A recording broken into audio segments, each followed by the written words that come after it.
केंद्र सरकार के कर्मचारियों और पेंशन भोगियों के लिए बनने जा रहे 8वें वेतन आयोग को लेकर चर्चा लगातार तेज होती जा रही है।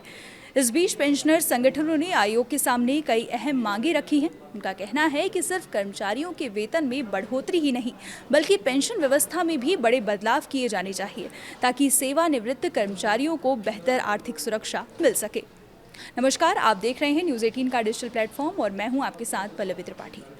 पेंशनर्स का मानना है कि मौजूदा पेंशन ढांचा समय के साथ कई चुनौतियों का सामना कर रहा है। बढ़ती महंगाई, स्वास्थ्य खर्चों में लगातार इजाफा और जीवन यापन की बढ़ती लागत के चलते बुजुर्ग पेंशन भोगियों पर आर्थिक दबाव बढ़ रहा है।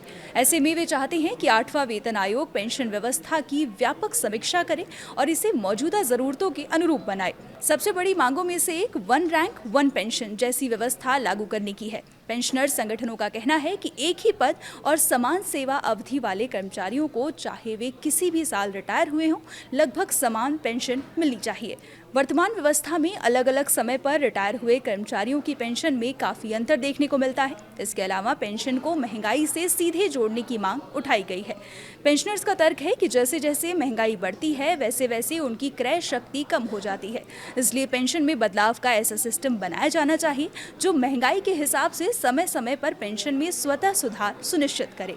पेंशन भोगी संगठनों ने यह भी सुझाव दिया कि सेवानिवृत्त कर्मचारियों के लिए स्वास्थ्य सुविधाओं को और मजबूत किया जाए। उम्र बढ़ने के साथ मेडिकल खर्च तेजी से बढ़ते हैं, इसलिए बेहतर स्वास्थ्य योजनाएं, मेडिकल प्रतिपूर्ति और वरिष्ठ नागरिकों के लिए अतिरिक्त सुविधाएं उपलब्ध कराई जानी चाहिए।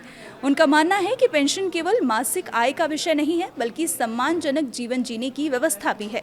इस बीच सरकार पहले ही स्पष्ट कर चुकी है कि 8वां वेतन आयोग केवल वेतन संशोधन तक सीमित नहीं रहेगा, बल्कि पेंशन से जुड़े मुद्दों पर भी अपनी सिफारिशें देगा। वित्त मंत्रालय की ओर से पहले ये जानकारी दी जा चुकी है कि आयोग के दायरे में पेंशन संशोधन भी शामिल है। इससे लाखों केंद्रीय पेंशन भोगियों को राहत मिलेगी। फिलहाल के लिए इतना ही। देखते रहिए न्यूज़ 18।